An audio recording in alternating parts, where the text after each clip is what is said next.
Pukis di piring, pukis pandan dan pukis coklat.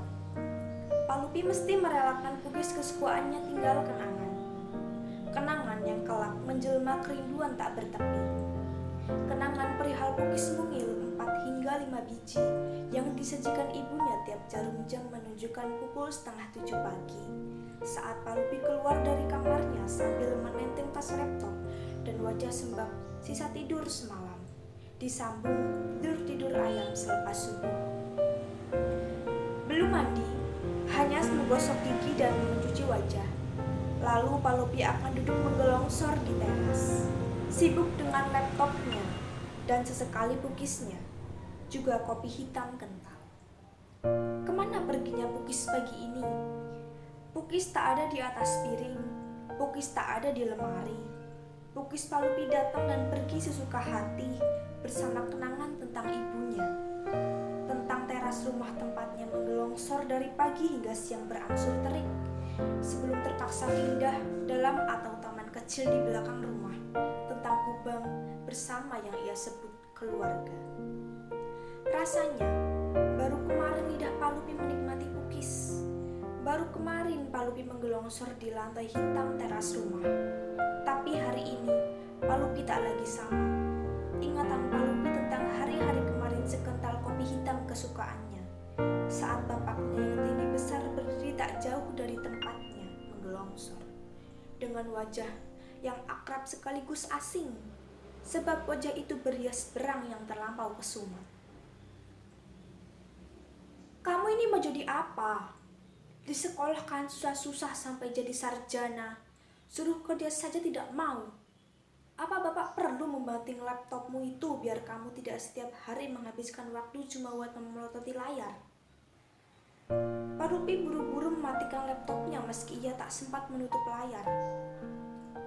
Pak Lupi ingin menghindari kejadian pagi itu dengan menyingkir saja, tapi pantatnya justru terpatri di lantai. Kalau begini caranya, lebih baik kamu hidup sendiri di luar sana. Cari sendiri kehidupan yang kamu mau. Biar jadi gembel sekalian. Tak ada petir dari langit, itu suara bapaknya. Tapi Pak Lupi merasa dirinya tersambar, hangus dan remuk dalam sekali waktu. Batinnya terguncang, harga dirinya tercabik. Nalurinya sebagai anak seperti diberangus. Tak ada perasaan aman dan nyaman lagi yang ia dapatkan dari bapaknya, lelaki yang seharusnya menjadi pagar pelindungnya. Bukannya justru menyerangnya seperti sedang menghadapi lawan.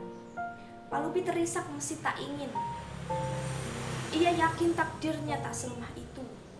Tapi air mata jatuh tanpa sempat tertahan. Dengan gontai, Pak Lupi berusaha berdiri. Pak, salah Upi apa, Pak? Upi bukan orang malas, Pak. Upi bangun tak kalah pagi dari kebanyakan orang.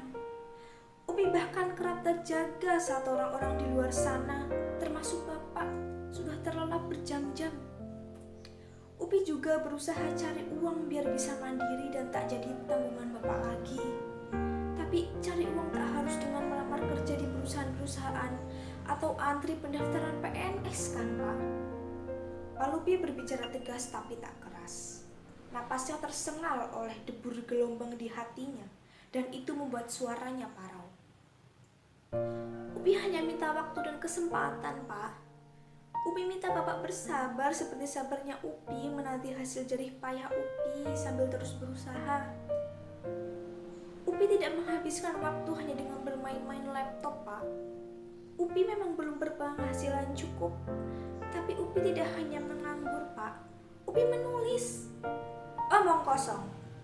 Kalau menulis bisa memberimu kehidupan, mestinya hari ini kamu bisa menghidupi dirimu sendiri. Mana buktinya? Pak Lupi bungkam. Beberapa tetangga sudah berkerumun di balik pagar rendah rumah. Rasa malunya diobral murah. Pak Lupi tak punya satupun bukti yang bisa ia sodorkan di hadapan bapaknya pagi ini juga. Cerita tentang penulis ternama di ibu kota terlalu jauh untuk dianggap nyata oleh bapaknya. Bila sudah demikian, bagaimana akan diceritakannya perihal J.K. Rowling yang memenangkan medan perang dengan sangat gemilang berbekal pena tajam? mata bapaknya, mereka sama fiksinya dengan buku yang mereka tulis. Pilihannya cuma dua, berhenti omong kosong dengan laptop itu dan tetap di sini, atau bermain-mainlah terus dengan barang itu dan carilah sendiri kehidupan seperti dalam mimpimu di luar rumah ini. Bapaknya membuka pagar dengan keras, menyentak orang-orang di baliknya, menyalakan mesin mobil kijang tua hasil berkantor sekian puluh tahun, menginjak gas dan pergi menyisakan asap knalpot pada wajah Palupi. Jangan diambil hati omongan bapakmu, Pi. Kamu tahu watak bapakmu keras. Mungkin bapakmu cuma sedang banyak pikiran. Nanti sore juga sudah baik lagi. Suara lembut ibunya menyelinap selagi Palupi berkemas. Ada cemas yang jelas di wajah tua wanita itu. Seluruh gerak tubuhnya tampak gugup, seperti tak siap melepas sesuatu. Bukan sesuatu, lebih tepatnya seseorang. Jangan diambil hati bagaimana, Bu? Bapak bahkan memperlukan Upi di rumah tetangga-tetangga. Bapak tidak adil sama anak-anaknya, Bu.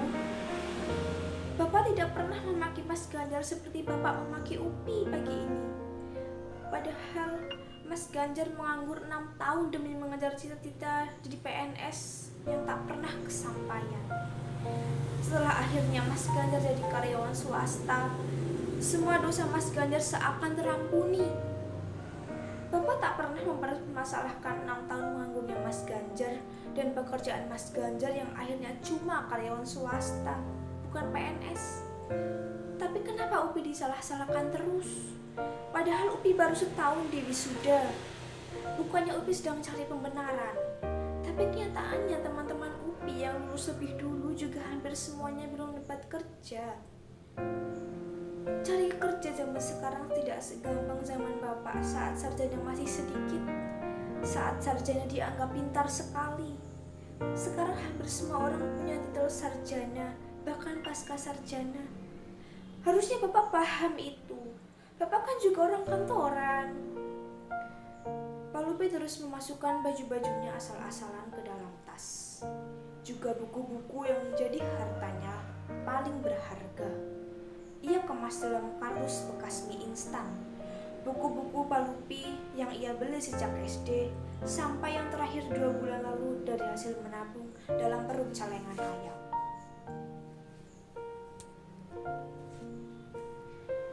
Lagi pula, Upi memang tak ingin jadi karyawan atau kerja kantoran, Bu.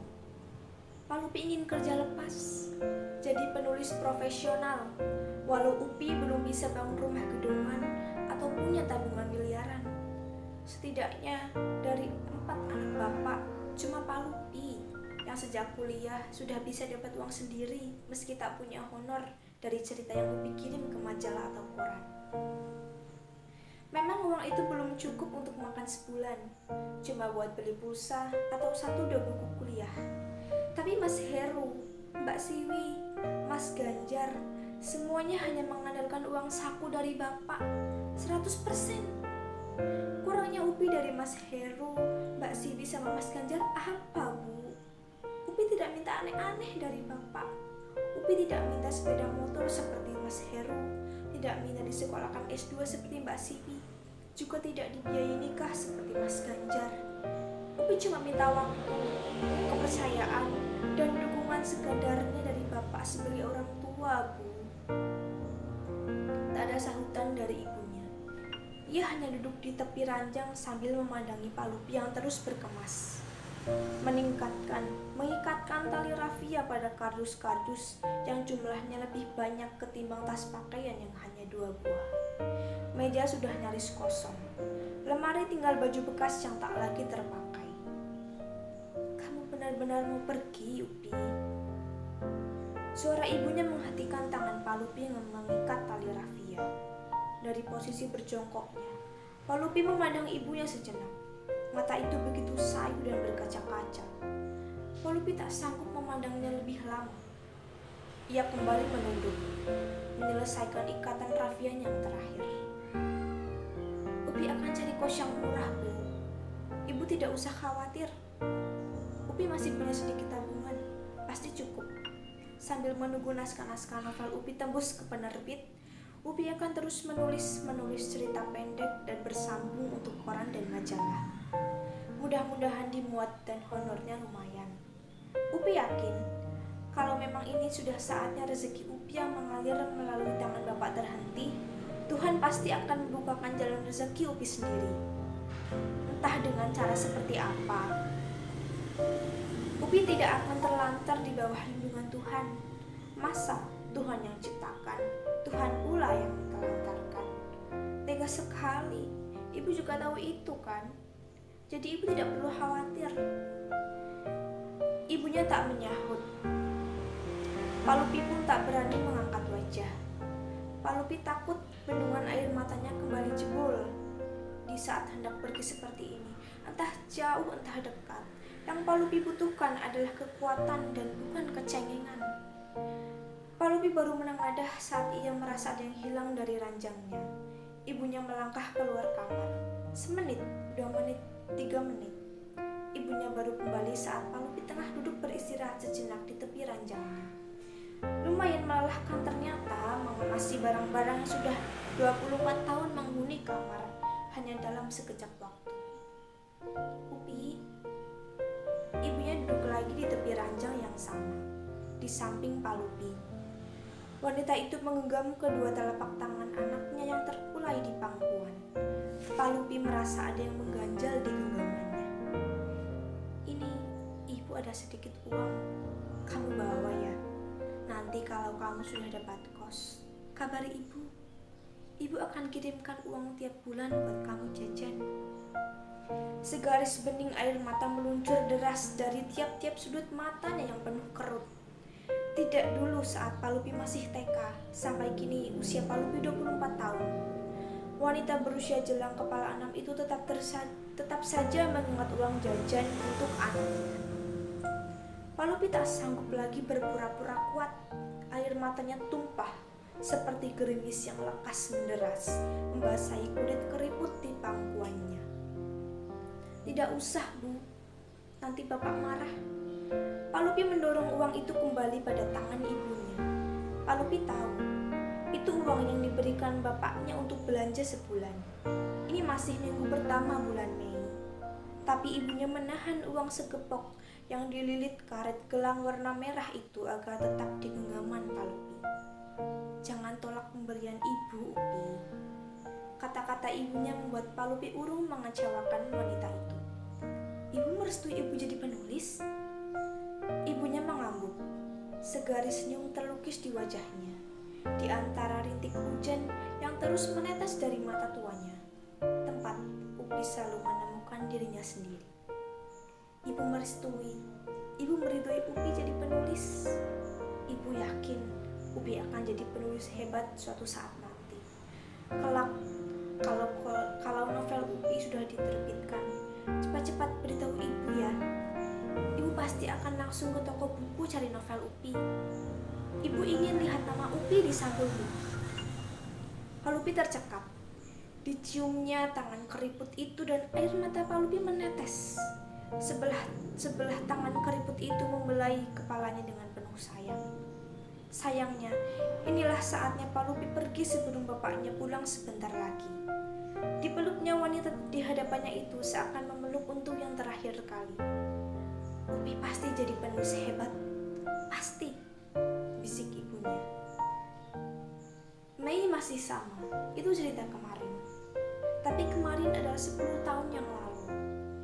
Bukankah tak pernah ada kata lama untuk setiap kenangan yang begitu membekas? Sepasang angsa putih untuk Pak Lupi. Marliana Kustana.